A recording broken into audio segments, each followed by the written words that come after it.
pardonnez mon expression, mais il se fout de notre gueule, cet homme.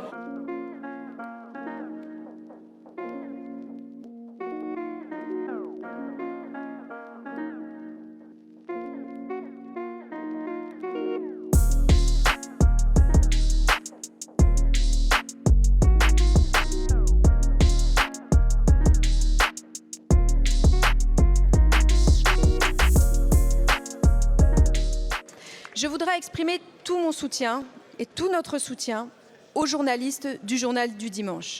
Pour le milliardaire Vincent Bolloré, il suffit de sortir le porte-monnaie pour acheter les médias un à un et y imposer ses intérêts économiques et sa croisade idéologique.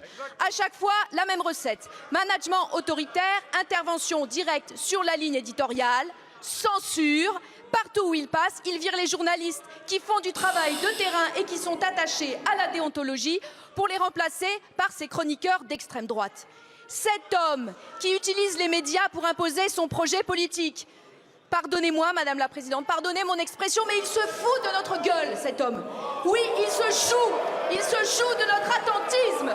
Au Sénat, sous serment, il déclarait qu'il n'interviendrait pas dans la nomination des dirigeants des médias. Et que fait-il à peine quelques semaines, quelques mois plus tard, il nomme le responsable de la condamnation de Valeurs Actuelles pour injure à caractère raciste à la tête du JDD.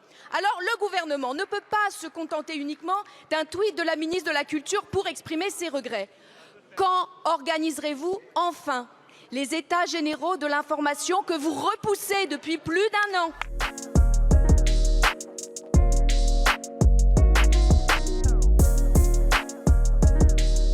La ministre de la Culture n'a pas attendu l'actualité récente pour se saisir de ces sujets de protection du pluralisme, libre information, de respect de l'indépendance éditoriale, qu'elle avait d'ailleurs identifié dès son arrivée il y a 1 an.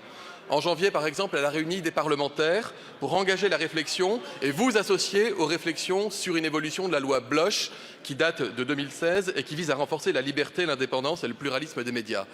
La présidente de la Commission des affaires culturelles, Madame Isabelle Roche, s'est également saisie, mobilisée à travers une mission d'évaluation de la loi qui est en cours, elle co-rapportée par un député du groupe socialiste, Monsieur Inaki Echaniz, et cette mission est déjà au travail. Alors est-ce qu'il faut aller plus loin que ce qui existe déjà dans la loi, comme les chartes déontologiques, les comités relatifs à l'honnêteté, à l'indépendance et au pluralisme de l'information et des programmes composés de personnalités indépendantes ?